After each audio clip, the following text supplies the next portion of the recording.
There was a man whose life was as mysterious as it was infamous. Born into obscurity, he would rise to influence the most powerful family in Russia and, through his presence alone, shape the course of history. Grigori Rasputin's story is one of mysticism, power, and controversy. His influence was extraordinary, yet the true nature of his power remained unclear.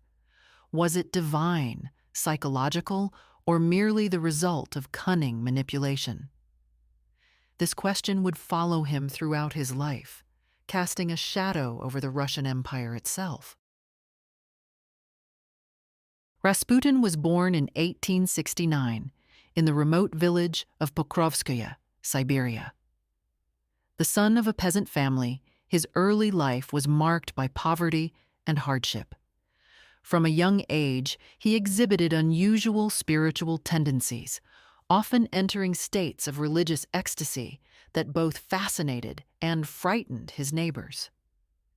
Despite the lack of formal education, he absorbed the teachings of the Orthodox Church and local mystics. These early experiences laid the foundation for the charisma and enigmatic presence that would later define him.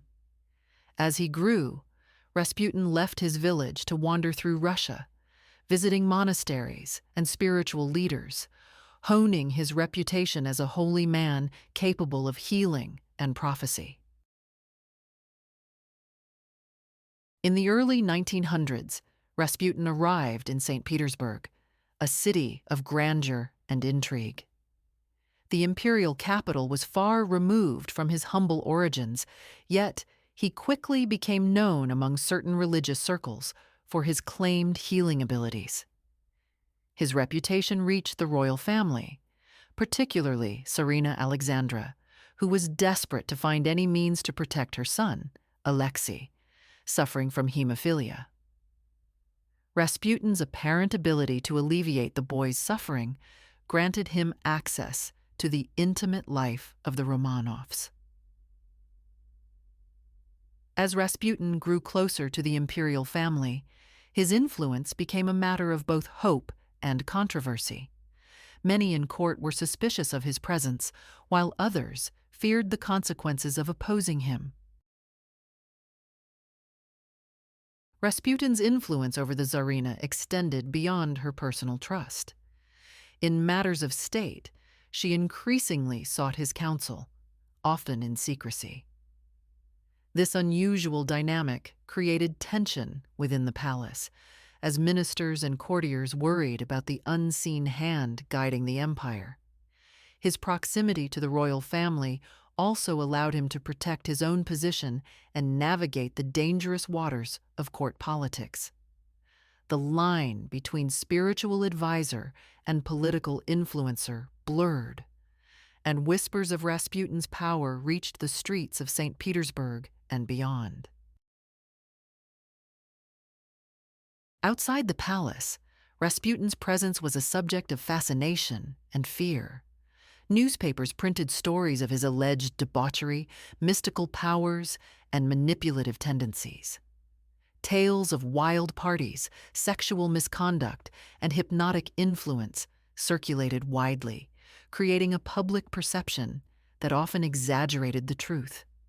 Despite the scandals, Rasputin remained a figure of intrigue. His ability to survive attempts on his reputation and maintain access to the royal family only heightened the mystery surrounding him. The Russian public viewed him with a mixture of awe, suspicion, and anger, reflecting broader anxieties about the monarchy and the social inequalities of the time. With the outbreak of World War I, Rasputin's influence took on a more political dimension. Tsarina Alexandra increasingly relied on his advice regarding appointments and state decisions, especially while Tsar Nicholas II was at the front with the army. His role, while informal, impacted military and administrative choices, causing resentment among politicians and generals. Rasputin's presence became a symbol of the monarchy's vulnerability, and the internal disarray of the empire during wartime. The growing perception that a single man, without title or office, could shape national policy fueled conspiracy and fear, setting the stage for his eventual downfall. By 1916, several groups of nobles and political figures conspired to remove Rasputin. These plots were driven by fear, frustration, and the desire to protect the monarchy from what they saw as corruption and manipulation. Despite multiple assassination attempts, Rasputin survived more than once, reinforcing the image of a man protected by some mystical force. Each failure only deepened the aura of invincibility surrounding him, making his eventual death even more dramatic in the public imagination. On the night of December 29, 1916, Rasputin was lured to Prince Yusupov's mansion under the pretense of a social visit. There, conspirators poisoned him, shot him, and ultimately drowned him, according to accounts. The details of his death, violent and prolonged, added to the legend that had grown around him. Stories claimed he had resisted death in ways that seemed impossible, solidifying his place in Russian folklore as a figure both feared and admired. The manner of his death became a symbol of the dying imperial order, foreshadowing the upheaval that would soon engulf Russia. Rasputin's story did not end with his death.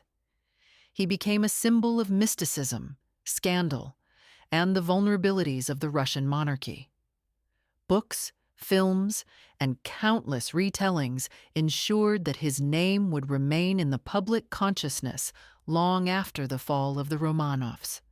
His life reflects the complexities of power, the seduction of influence, and the ways in which fear and fascination can intertwine in the shaping of history.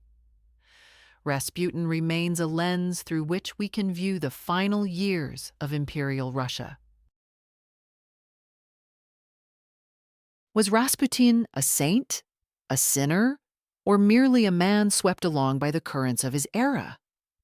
His story defies easy categorization.